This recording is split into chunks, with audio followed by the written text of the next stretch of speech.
Hey, Mike here with Canadian Musician, obviously in Austin, South by Southwest. With me right now, they're on the bill tonight at Canada House, really solid bill. And right dab in the middle of it is the Fast Romantics, Toronto-based indie rock band. Been around for a while, have new album on the way, new single, Animal, out now. And with me, Matt, Angus, and Kirty. Guys, thanks a lot for making the time. Thanks for having us. And so, Matt, you're saying this is obviously not your guys' first time down here at South by. Like, what's your history at the festival, and are you kind of trying to, do you approach it differently on a repeat return as far as lessons learned and how you can make the most out of it? Yeah, we were just talking about that. The first time we came, we were very business, and it was like we got to figure out how to get huge at the festival. Meet the right people and hand out cards. And this time we were like, that's stupid. Yeah. And so we've been seeing awesome bands and having drinks. And we want to play two great shows, just have a good time. Yeah. Kirty, I know you weren't originally in the original lineup of Fast Romantics. You came in. I'm interested. I don't know exactly what the story is as far as, because you've had your own successful career as a solo singer-songwriter. What was the relationship you guys like? Did you know each other well, and how did it come to be that you were kind of songwriting partners? Well, we didn't really know each other at all. And all of a sudden, one day I got a message through Facebook or something. I found her on the internet. And I had never considered being in a project like that. I had never been part of a band. I'd always done a solo project, but we had a drink and started talking about Fast Romantics, and I started listening to some of their stuff, and it was really intriguing for me to be part of a band collective and to branch out and play different instruments and really be part of that team environment.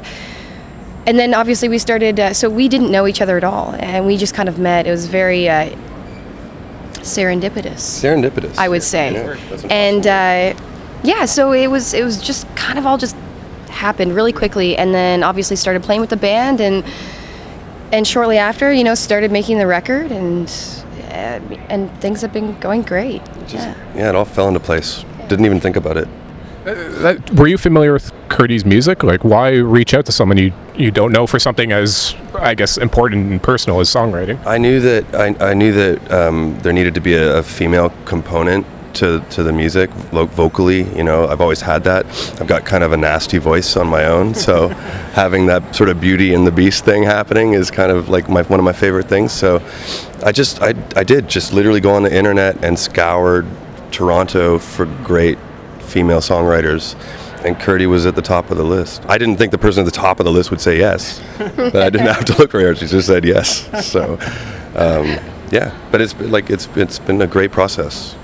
Are you, I guess, an official member of Fast Romantics now, or is it a looser thing than that? Like, how do you define it? No, it's definitely official. It's real deal. We've been working really hard at this new record, and as far as songwriting goes, collaborating, and so it's official. I've been playing with the band for a year and a half now, and loving it. Yeah. We've heard, fans will have heard Animal, the new single off the forthcoming album. But other than that, compared to Afterlife Blues, the first Fast Romantics album, is Animal kind of indicative of what the rest of the album will be, or do you know what the rest of the album will be at this point? Yeah, the album's almost done. Animal's not really indicative of it, I don't think. It's Animal is just sort of the first one that got done, so we just decided to throw it out early. And so, as we go towards the record, our plan is to just show different sides of the record. It's a funny record because it's really cohesive, but it's also like it's got songs that are very different from each other. So I wouldn't call Animal indicative of the record, really.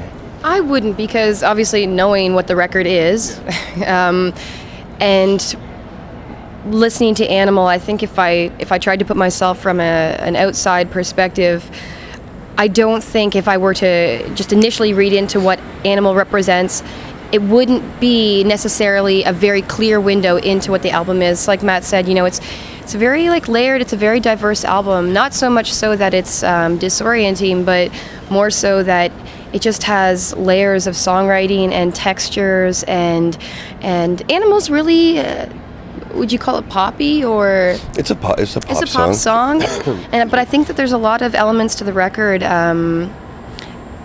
where that wouldn't be the case. It's still definitely really groovy to listen to, and I think a lot of people will be able to, latch on to the songs, but they're not necessarily all exactly like Animal. I don't. Yeah, think. it's a lyrics record too, like, which is different for us. Like a lot of time was spent just writing songs, and so, I would say that for us, the biggest shift for this record has been like so much care in the storytelling and just making it more about storytelling. And so I wouldn't say it's indicative, but it's also not indicative. Yeah. How's that for the loosest answer in the world? Yes and no. Yes and no, sir. Well, kind of along those lines, like Matt, I saw some recent interviews with you where at various times you've described the new songs as both poppier than Afterlife Blues, but at other times also describing them as darker. I know. So, I guess that's part of this dynamic that you're talking about. I was like, is that possible? Both be darker and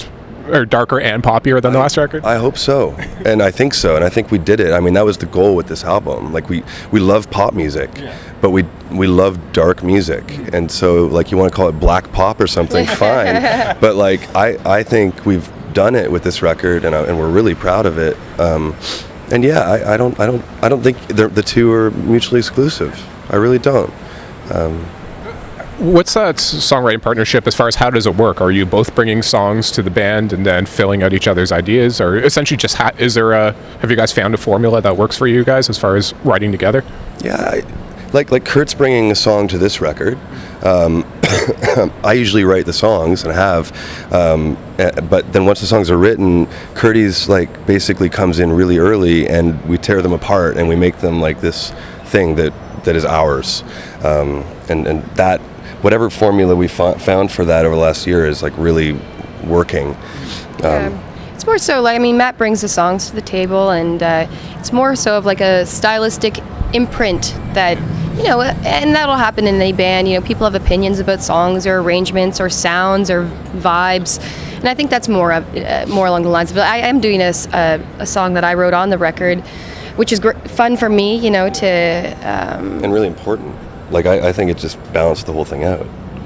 Hopefully. Yeah. And the other thing too is it's also the lyrics. Like, because Kurt's a songwriter, I've never had somebody else next to me that really like would hear it and go, well, that sounds like bullshit, like, and now Kurt's really honest with me.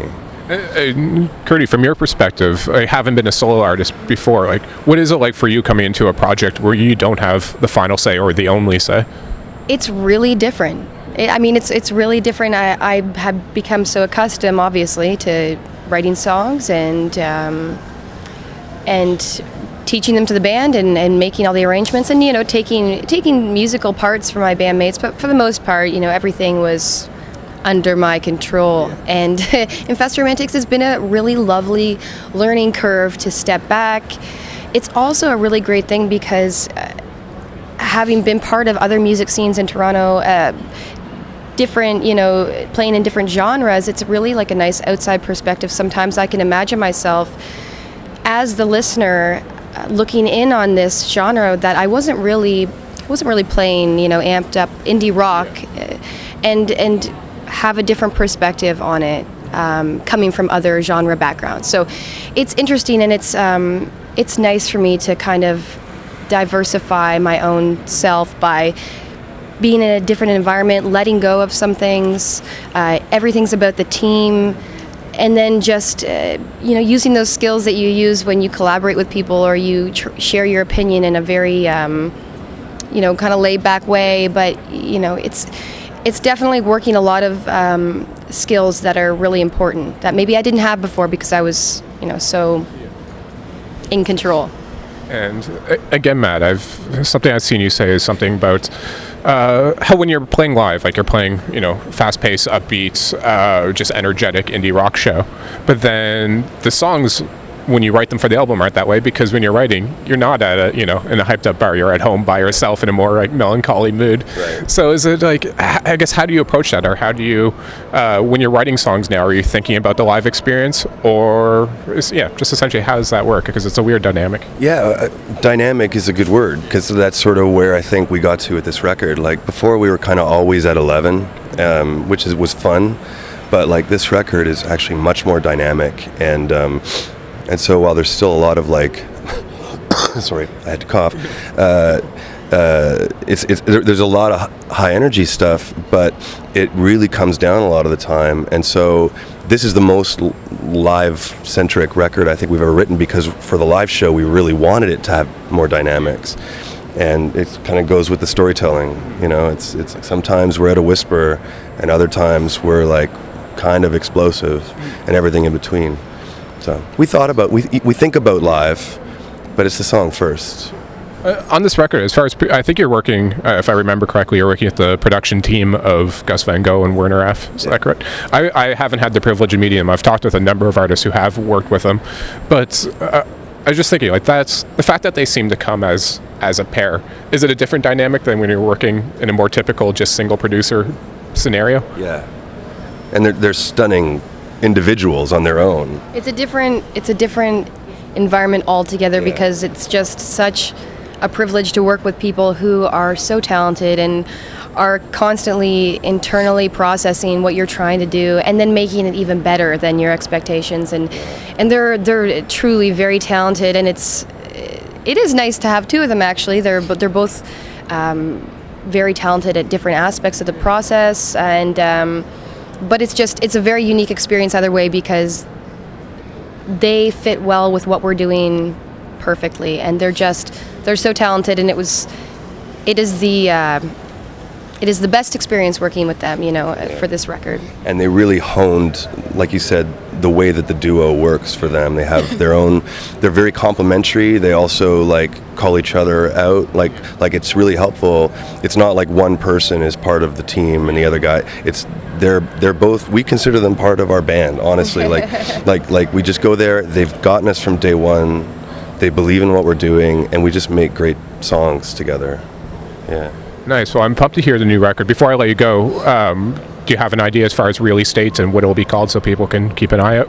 We know it's 2016. We just keep writing songs, and so we just don't know when to stop it. Yeah, no, it's good, but it'll be this year. We've been saying late summer, and it's probably around there, but we'll know. Any title ideas yet, or anything people should keep an eye out for that way? Yeah, I think we know the title, but I don't think we're supposed to tell anyone yet. Fair enough. Well, we'll tell you first. I swear to God. Awesome. I appreciate that. Well, guys, good luck with your show tonight. You're part of a killer lineup at Canada House here in Austin. It's you guys, Zola's, Tara Lightfoot, the Trues. Like I said, I can't wait for tonight's show. But keep an eye out for the as yet secretly titled album in the summer of 2016 by the Fast Romantics. And guys, I know how crazy and hectic South by is for everybody, so I just really appreciate you taking the time. Thank you very thanks much. for having us. Yeah. Great talking. Cheers. Thank you. Thank you. See you soon.